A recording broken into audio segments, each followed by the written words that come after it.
Chosen one, anchor your spirit to what I'm about to say. That disquiet in your soul, the one that whispers you're not doing enough, the one that won't let you truly rest. It stops here. I know the atmosphere has felt unusually charged for the last 48 hours. It's not just quiet. It's pregnant with an unexplainable peace, a strange lightness in your chest you can't account for. Maybe you were driving home yesterday, caught in traffic, and instead of frustration, a wave of profound, unearned relief washed over you, settling deep into your bones. Or perhaps you woke up at 4 o'clock in the morning this week with a sense of clarity you hadn't fought for, like a victory had been won while you slept, but you couldn't remember the battle. Some of you might have felt an intense, undeniable urge to pray for a complete stranger, or you went out of your way to offer a kindness that felt almost compelled. The enemy is screaming right now, thrashing against an invisible barrier, for one reason and one reason only.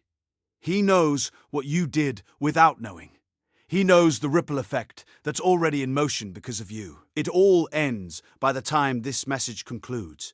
The confusion about your spiritual power, the self-doubt about your impact, the feeling that you're just another person waiting for a breakthrough. But listen closely, because this is critical. It's not ending because of luck. It's ending because of what you have already done. Think back to that moment this week when you simply decided to be kind, when you paused to offer a quiet word of comfort, or when you simply walked away from an argument that would have drained your spirit. You thought it was just a small act, a moment of restraint, or a simple human interaction. You didn't know it then, but that act, that decision, was a spiritual weapon. That specific moment of selfless action was the catalyst that changed everything. You didn't just impact a person in the natural realm. You moved mountains in the spirit. You didn't ruin your destiny. You just activated it. You did not find this recording by accident. The algorithm did not bring you here. Heaven did.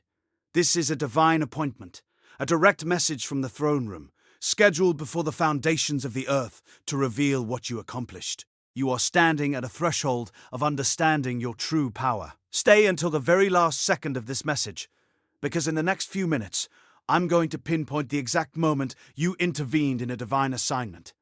How you shifted an outcome you didn't even know was in jeopardy. I'm going to walk you through the undeniable evidence that your seemingly ordinary actions had an extraordinary impact.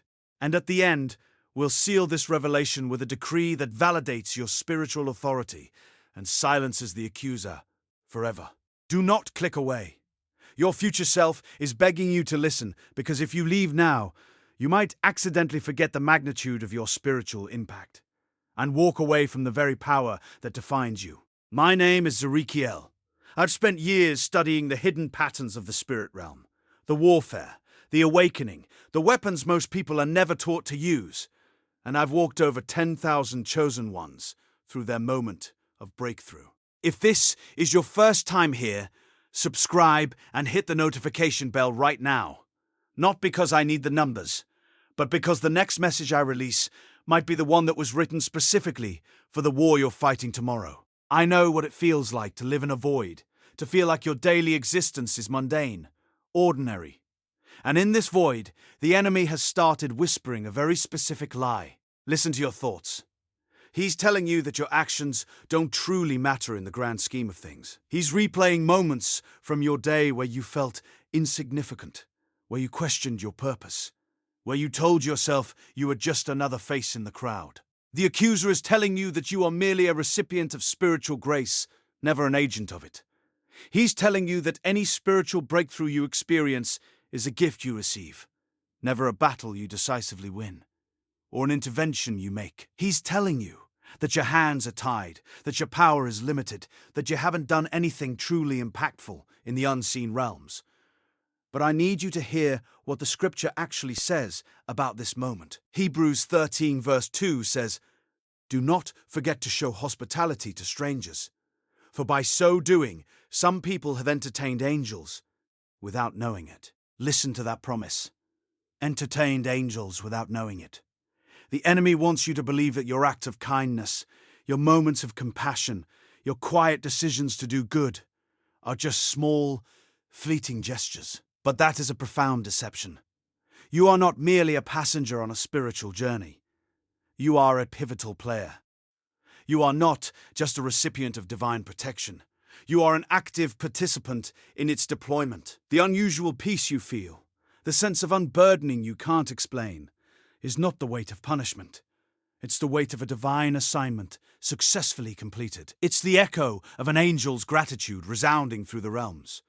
You think that ordinary act of kindness, that moment of quiet decision, was insignificant. But let me reframe your reality right now. That was not a small gesture. That was a strategic intervention. That was you, chosen one, saving an angel. Hit the like button if you feel this message arrived at the right time. Drop a comment below. What's one seemingly small act you did this week that felt unusually significant, even if you couldn't explain why? That unusual peace you feel, the sense of unburdening you can't explain, is not the weight of punishment. It's the weight of a divine assignment successfully completed. It's the echo of an angel's gratitude resounding through the realms. You think that ordinary act of kindness, that moment of quiet decision, was insignificant. But let me reframe your reality right now. That was not a small gesture. That was a strategic intervention. That was you, chosen one, saving an angel. And the enemy, he's screaming because he knows you're about to realize it. What you just heard wasn't entertainment. It was confirmation. And if you're ready to go deeper, the chosen one's mantle will show you exactly why God separated you before birth, why the attacks came so early, and what he's unlocking in this season, code by code, until you're walking the life he already wrote over you. The link is waiting in the first pinned comment, but not for long. This realization that your seemingly small acts carry immense spiritual weight is the first step in reclaiming the agency you've been conditioned to forget. You are not just a recipient of blessings. You are a conduit. You are not merely waiting for divine intervention. You are often the vessel through which it flows. Consider the story of the loaves and fishes. The disciples didn't have enough. They offered a meager portion. But in their offering, in that small act of giving what little they had, the miraculous multiplication occurred. Your small offering, that quiet kindness, isn't just received. It's divinely multiplied into a force that shifts destinies. But here's where it goes deeper. The accuser specializes in diminishing these moments. He wants you to see your generosity as foolish, your restraint as weakness, your compassion as naive. He whispers that these acts are irrelevant in the face of global chaos or personal struggle. He wants you to mistake the whisper of his lie for the roar of your own inadequacy. But heaven's perspective is entirely different. Every genuine act of love, every moment of selfless service, sends a resonant frequency through the spiritual realms.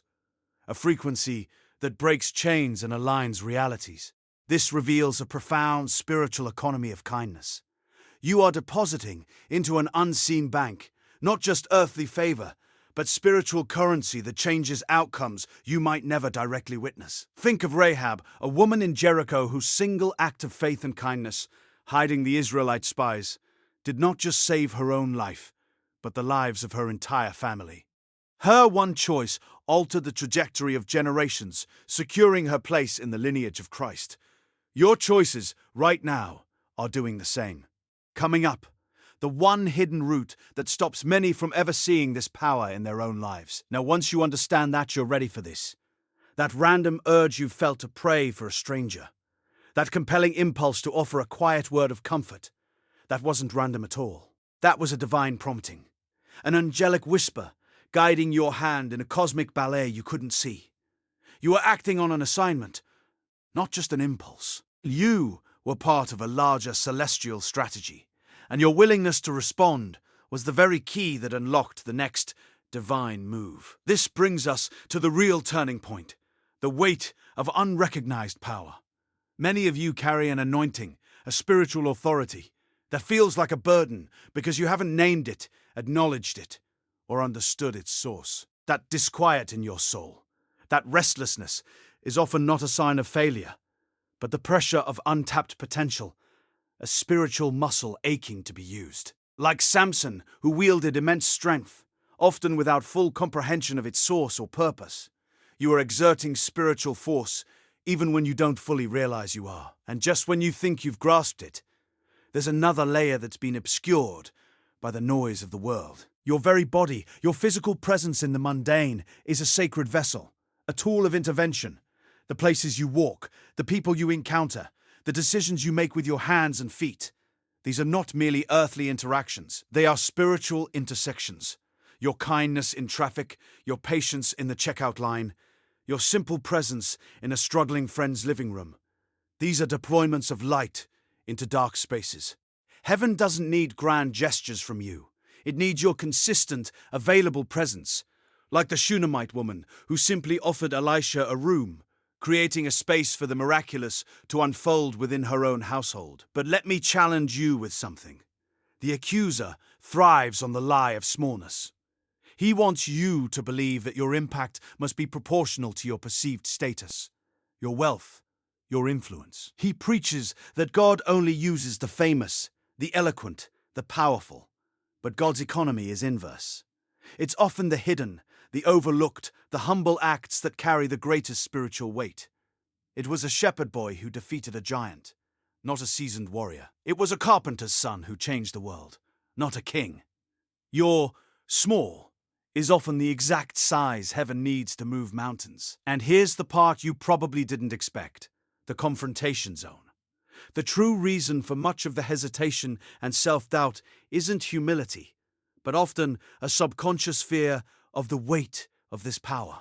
You know, deep down, that, with this spiritual authority, comes responsibility. Just as Moses initially recoiled at the burning bush, fearing the task, you too might subtly shrink from the profound impact you're already having. Because to acknowledge it is to accept a mantle you've been told you're not worthy to wear. This brings us to breaking the agreement of passivity. You have been unconsciously agreeing to be a passive recipient of grace, a mere observer of spiritual warfare, rather than an active, intervening force. This agreement, this subtle surrender of your agency, is the invisible barrier that truly keeps you stuck.